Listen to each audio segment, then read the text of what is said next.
आज सुबह 9 बजे मेरे दोस्त का कॉल आया कि डलहौजी चलते हैं। 2 घंटे में तैयारी करके हम लोग 11 बजे निकल जाते हैं। बाइक तो हमारे पास यामाहा की MT-15 है, लेकिन भैया इसके फ्यूल पंप में कुछ दिक्कत थी और ये रास्ते में चलते हुए बहुत ज़्यादा झटके मार रही थी। मुझे तो अब डर लगने लगा था कहीं ये रास्ते में खराब ना हो जाए, क्योंकि रास्ते में कोई मैकेनिक भी जल्दी नहीं मिलता है। बाइक को स्लो चलाने के कारण जालंधर पहुंचने में हमें 2.5 घंटे का समय लग गया है। लुधियाना से जालंधर की दूरी सिर्फ 70 किलोमीटर है। तब इस समय हम लोग हैं पठानकोट हाईवे पे। जालंधर से पठानकोट की दूरी 110 किलोमीटर है। अब इसको तय करने में देखो कितना समय लगता है। जालंधर से पठानकोट वाला हाईवे 4 लेन है, जिसके कारण यहाँ पे थोड़ा जाम भी लग जाता है और शहर के अंदर बीच में रेड लाइट भी लगी हुई है। लुधियाना से डलहौजी की दूरी 250 किलोमीटर है। तो हम लोगों को ये लगा था कि अगर हम लोग 11 बजे निकलेंगे तो शाम को 5-6 बजे तक डलहौजी पहुंच जाएंगे, लेकिन 4 बज जाता है हम लोगों को पठानकोट पहुंचने में ही। पठानकोट पहुंच के पहले हमने सोचा लेमन पी लेते हैं, क्योंकि प्यास बहुत लग रही थी। पठानकोट से हम लोग डलहौजी वाले रास्ते पे निकल पड़ चुके हैं। अरे यार ये क्या हो गया, ये तो बाबा सीर वाला रोड आ गया है। यार ये तो बाबा सीर वाला रोड खत्म होने का नाम ही नहीं ले रहा है। ये रोड कम से कम 10 किलोमीटर ऐसा ही है, क्योंकि यहाँ पे 4 लेन हाईवे बन रहा है।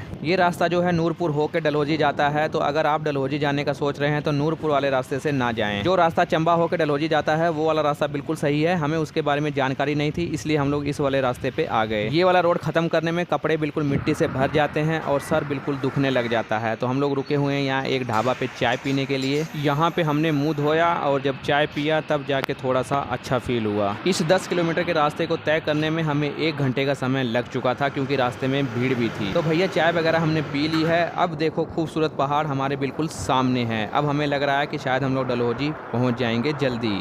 अभी हम लोग क्रॉस कर रहे हैं चंबा नदी के ब्रिज को। ये ब्रिज काफ़ी पुराना बना हुआ लग रहा है, क्योंकि सारा सीमेंट का बना हुआ है। इस डिजाइन वाले जो पुल अभी बनाए जाते हैं वो एल्युमिनियम के बनते हैं। अब हम लोग जा पहुंचे हैं पहाड़ों के बिल्कुल पास, और ये देखिए कितना खूबसूरत पहाड़ यहाँ पे दिखाई दे रहा है। यहाँ से आगे ये वाला हाईवे पूरा कंप्लीट हो चुका है। जो हाईवे पीछे बन रहा था वो इसी हाईवे से आके मिलेगा। बढ़ते ही जा रहे थे डलहौजी की तरफ। फिर रास्ते में हमें अचानक से पता चलता है कि हम लोग गलत रास्ते पे जा रहे हैं। हम लोग किसी से पूछते हैं तो वो हमें बताते हैं कि इस रास्ते से अगर आप जाओगे तो रास्ता आपको ख़राब भी मिलेगा, सुनसान मिलेगा और आपको ज़्यादा टाइम भी लगेगा डलहौजी पहुँचने में। हमें 50 किलोमीटर वापस जाना है और फिर जाके वहाँ से हमें डलहौजी वाला रास्ता मिलेगा। आने में और वापस जाने में 2.5 से 3 घंटे का समय खराब हो चुका है। अब हम लोग वापस तो जा रहे हैं, लेकिन हम लोगों को भूख बहुत ज़्यादा लग रही है, क्योंकि सुबह का ही हमने थोड़ा बहुत घर पे ही खाया हुआ है। तो पहले अगर रास्ते में कुछ मिलेगा तो पहले खाएंगे, उसके बाद फिर डलहौजी वाले रास्ते पे आगे बढ़ेंगे। ऐसा हम लोगों के साथ पहली बार हुआ है। इतनी दूर दूर तक हम लोग बाइक से घूमने गए हैं, लेकिन ऐसे कभी भी रास्ता हम लोग नहीं भटके थे जैसे आज हम लोग भटक गए हैं। और हमारा 2.5 से 3 घंटे का समय यहाँ पे खराब हो चुका है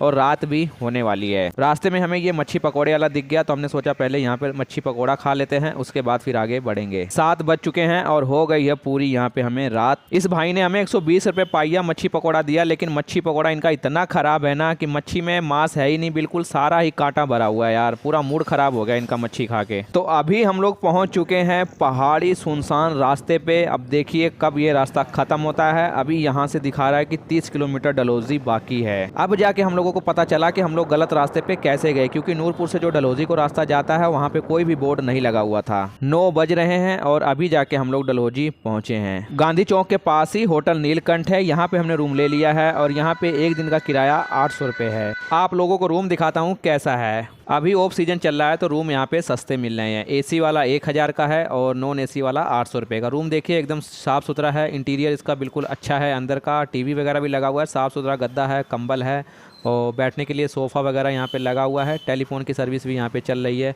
और बाथरूम भी एकदम साफ़ सुथरा है, साफ़ सुथरा वॉश बेसिन है और यहाँ पे एग्जॉस्ट भी लगा हुआ है। और गीज़र की सुविधा यहाँ पे बहुत ज़्यादा ज़रूरी थी, क्योंकि यहाँ पे अभी ठंड बहुत ज़्यादा है। बिना गीज़र के गर्म पानी के कोई यहाँ पे नहा ही नहीं सकता है। दोनों हेलमेट हमने अलमारी में रख दिया है। 10 बज गया है तो अभी हम लोग जा रहे हैं कुछ खाने के लिए लेने। और देखिए यहाँ पे पूरा सुनसान हो चुका है रोड पे, सिर्फ 1-2 आदमी यहाँ पे दिखाई दे रहे हैं जो लोग अभी डलहौजी पहुँचे हैं। अक्टूबर का महीना है तो कुछ लोग यहाँ पे हल्के स्वेटर वगैरह पहन के ही घूम रहे हैं, क्योंकि यहाँ पे ठंड लग रही है। गांधी चौक से जब मार रोड की तरफ जाते हैं तो यहाँ पे कुछ अच्छे रेस्टोरेंट आपको मिल जाएंगे खाना खाने के लिए। यहाँ पे हमने देखा था शेर पंजाब रेस्टोरेंट, तो ये बहुत ही हमें अच्छा लगा। तो यहाँ पे हम लोगों ने जाके अपना खाना पैक कराया था और ये अंदर से बहुत ही खूबसूरत बना हुआ है।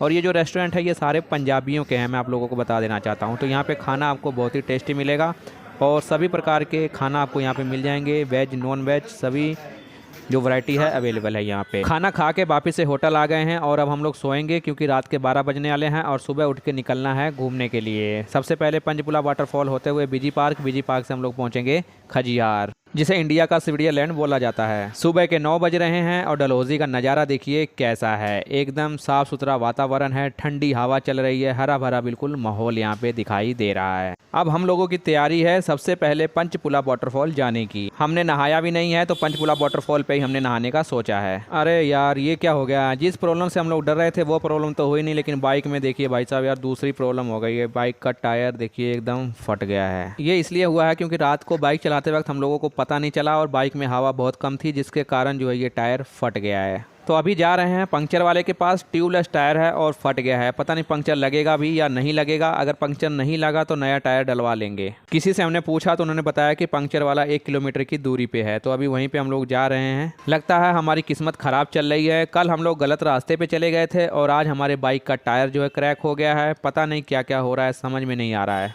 इस बार बाइक में 2-3 प्रॉब्लम आ गई है। पहला तो फ्यूल पंप का था, जिसके कारण बाइक जो है झटके मार रही थी, लेकिन वो रात में कैसे ठीक हो गया हमें पता भी नहीं चला और अभी बाइक बिल्कुल सही चल रही है। एक तो इसका साड़ी जो गार्ड होता है वो भी निकल गया था, उसके पेच वगैरह खुल के रात को गिर गए तो हमने उसको रस्सी से बांधा हुआ है।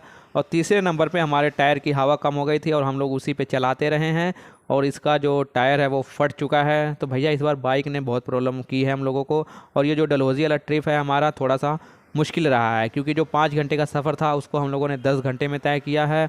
और अभी जो बाइक में दिक्कत आ गई है इसका कुछ पता नहीं है। अगर पंक्चर नहीं लगा इसमें तो 3000 रुपये का खर्चा आने वाला है और देखते हैं अभी क्या होता है। और ये है गांधी चौक, और गांधी चौक से जो पंक्चर वाला है वो बस स्टैंड के पास में हमें बताया है किसी ने।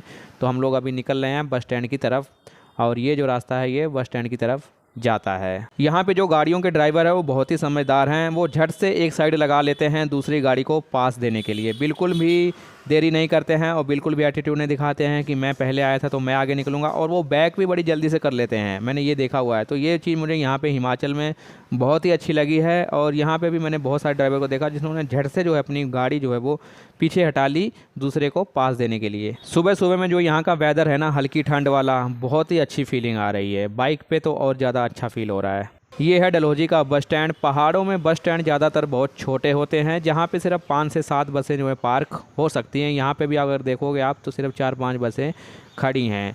और अभी यहीं पे कोई पंक्चर वाला है। और ये रहा जय Maruti all types of vehicle repair. ये भाई साहब कह रहे हैं हवा तो मैं भर देता हूँ लेकिन मेरे पास पेच नहीं है। बाइक वाले तो आपको पेच लगवाने के लिए एक आगे दुकान है, वहाँ पे जाके लगवाना पड़ेगा। तो हमने बोला ठीक है, पहले आप हवा तो भर दीजिए।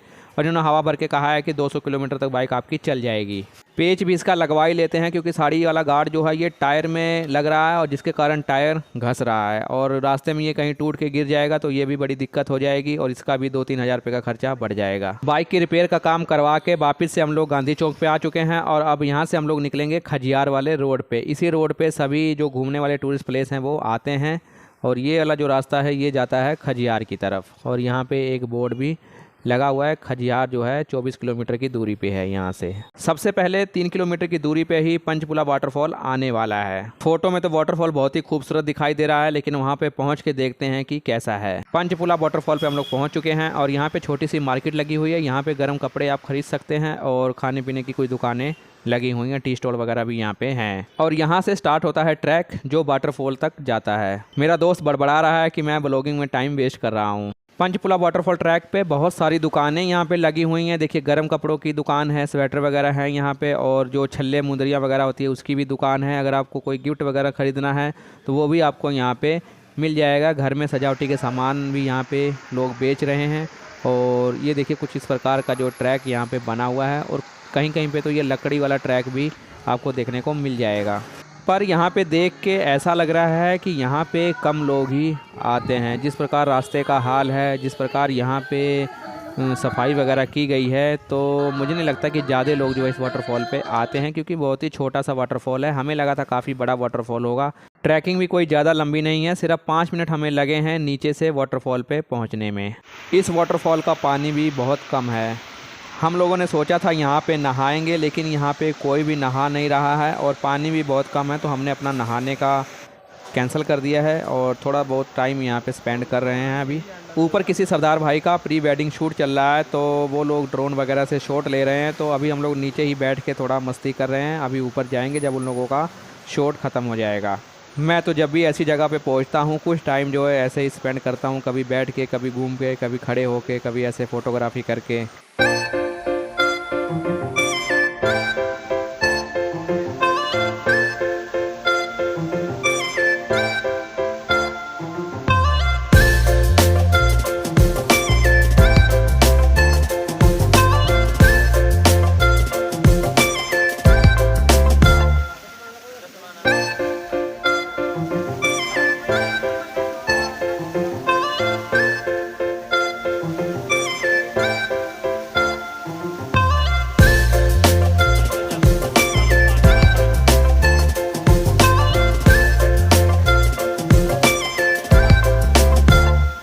ये देखिए भाई साहब, पता नहीं कौन कौन सी जड़ी बूटियां बेच रहे हैं और हमें कह रहे हैं आप खरीद लो, बहुत ही काम की जड़ी बूटियां हैं। ये वाला रास्ता देखिए कितना खूबसूरत है। पहाड़ों में इतना खूबसूरत रास्ता मैंने पहली बार देखा है। आगे कोई मिलिट्री वाला स्कूल है और शायद बीजी पार्क भी आने वाला है। स्कूल की 1-2 बसें आगे खड़ी हैं और डलहौजी पब्लिक स्कूल आ गया है यहाँ पे। इतना खूबसूरत रास्ता बनाया गया है इन स्कूलों के लिए, ये देख के बहुत ही खुशी हो रही है। ये रहा डलहौजी पब्लिक स्कूल और काफ़ी बड़ा स्कूल है ये जो राइट साइड वाला एरिया है ये सारा स्कूल का है। और अभी देखिए ये सड़क जहाँ तक है ना, समझ लो वहाँ तक ये स्कूल जो है वो बना हुआ है। अभी हम लोग पहुँच चुके हैं बीजी पार्क और यहाँ पे आर्मी के हथियारों के नमूने लगे हुए हैं और बहुत सारे हथियार यहाँ पे हम देख सकते हैं जो कि अभी यूज़ में नहीं हैं। ज़्यादा बड़ा पार्क नहीं है लेकिन यहाँ पे देखने के लिए बहुत कुछ है। यहाँ पे बहुत सारे एयरक्राफ्ट लगे हुए हैं, तोप है, बहुत सारी मिसाइलें भी यहाँ पे लगाई गई हैं और समुद्री जहाज भी है।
बीजी पार्क से जैसे ही हम लोग खजियार वाले रास्ते पे निकलते हैं, रास्ते में कुछ इस प्रकार खूबसूरत नज़ारा देखने को मिलता है और ये रास्ता बहुत ही खूबसूरत है खजियार तक का। ये रास्ता काफ़ी सुनसान है क्योंकि यहाँ पे लोगों का आना जाना बहुत कम है, शायद इसीलिए इस रास्ते की खूबसूरती बची हुई है। तो अब हम लोग उस जगह पे पहुँच चुके हैं जिसके लिए हम लोग पंजाब से यहाँ आए हैं। भैया ये है खजियार, जिसे इंडिया का मिनी स्विट्जरलैंड बोलते हैं और डलहौजी का सबसे फेमस टूरिस्ट प्लेस है ये। हमें लगी है भूख तो सबसे पहले हम यहाँ पे खाना खाएंगे क्योंकि सुबह से कुछ भी नहीं खाया है। तो अब चलते हैं मिनी स्विट्जरलैंड के अंदर और आप लोगों को भी दिखा देता हूँ कि कैसा है ये। तो लो भैया एंट्री कर चुके हैं हम और यहाँ पे मुझे एक बड़ा सा मैदान दिखाई दे रहा है और इसके अगल बगल में बहुत ही सारे पेड़ लगे हुए हैं। यहाँ पे कुछ होटल और रेस्टोरेंट भी हैं जहाँ पे रात को रूम लेके आप रुक सकते हैं और बीच में एक झील है जो बहुत ही गंदी है और मुझे तो नहीं लगता कि स्विट्जरलैंड में इतनी गंदी झील होनी चाहिए। और इस झील तक जाने के लिए कुछ इस प्रकार का रास्ता बनाया गया है जहाँ पे अंदर बैठने की जगह भी है और यहाँ पे बैठ के आप अपना कुछ टाइम स्पेंड कर सकते हो। और ये देखिए झील का पानी कितना गंदा है, बिल्कुल काला है यार। और इसमें जो है ना एकदम जैसे खाद नहीं हो जाती है काली, उस प्रकार की जो मिट्टी इसमें भरी पड़ी है और कुछ मछलियां हैं जो इसमें बहुत ही भूखी पड़ी हुई हैं और यहाँ पे लिखा हुआ है कि मछली को दाना डालना मना है। यहाँ की जो थोड़ी बहुत खूबसूरती है उसे इस झील ने ख़राब कर दी है। लोग वीडियो में दिखाते हैं कि ये जगह बहुत ही खूबसूरत है, इंडिया का मिनी स्विट्जरलैंड है, लेकिन ऐसा कुछ भी नहीं है। मुझे तब पता चला जब मैं यहाँ पे पहुँचा हूँ। यहाँ पर कुछ एक्टिविटी आप कर सकते हैं जैसे पैराग्लाइडिंग हो गया, घुड़सवारी हो गया। मैं अगर अपनी राय देना चाहूँ तो यहाँ पे मुझे कुछ भी अच्छा नहीं लगा है। जैसा वीडियो में दिखाया और बताया जाता है वैसा कुछ भी नहीं है यहाँ पे। इससे ज़्यादा खूबसूरत तो रास्ता था जो डलहौजी सिटी से खजियार खजियार तक आया हुआ है। यहाँ पे सिर्फ एक बहुत बड़ा मैदान है जहाँ पे लोग बैठ के और घूम के अपना टाइम स्पेंड कर रहे हैं। 2 घंटे का टाइम स्पेंड करके हम लोग वापसी के लिए निकल जाते हैं, क्योंकि हम लोगों को लगा कि हम लोगों ने यहाँ पे आके गलती कर दी है और अपना टाइम खराब कर दिया है। वापसी हमने चंबा वाले रास्ते से होके जाना है और रास्ते में देखिए ये खूबसूरत नज़ारे देखने को मिल रहे हैं। खजियार तो खूबसूरत नहीं लगा, लेकिन रास्ते का जो पहाड़ी दृश्य है ना वो बहुत ही खूबसूरत है यहाँ का। डलहौजी में हमें सिर्फ पहाड़ों का व्यू ही बहुत ही खूबसूरत लगा है, बाकी जो चीज़ें हैं वो कुछ ज़्यादा खूबसूरत नहीं लगी। टायर की हवा फिर से निकल गई है, क्योंकि सुबह पंक्चर मिला नहीं था तो उसने हवा भर दी थी। अभी फिर से अंकल ने पंक्चर चेक किया, इनको पंक्चर नहीं मिला है तो ये भी फिर से हवा इसमें भर रहे हैं। तो अभी हम लोग पहुंच चुके हैं चंबा और यहाँ पे एक नदी बह रही है। इसका पानी का रंग जो है वो मटमैला है, पता नहीं इसका रंग ही ऐसा है या प्रदूषण के कारण ऐसा हो गया है, इसके बारे में कोई भी जानकारी नहीं मिली है। और मैं आप लोगों को बता दूं, इस नदी के दोनों साइड में रोड हैं और दोनों रोड जाके पठानकोट में मिलते हैं। अभी हम लोग पहुंच गए हैं चमेरा झील, सबसे लास्ट में हम लोग यही देखने वाले हैं, लेकिन इसको देखने के लिए हम लोग नीचे नहीं उतरेंगे, ऊपर से ही इसका नज़ारा देखेंगे, उसके बाद हम लोगों को वापसी घर निकलना है। और ये वाला एरिया जो मेरे पीछे आप देख रहे हैं, यहाँ पे डैम बना हुआ है। इस वीडियो में बस इतना ही। वीडियो को लाइक, शेयर और चैनल को सब्सक्राइब जरूर करें।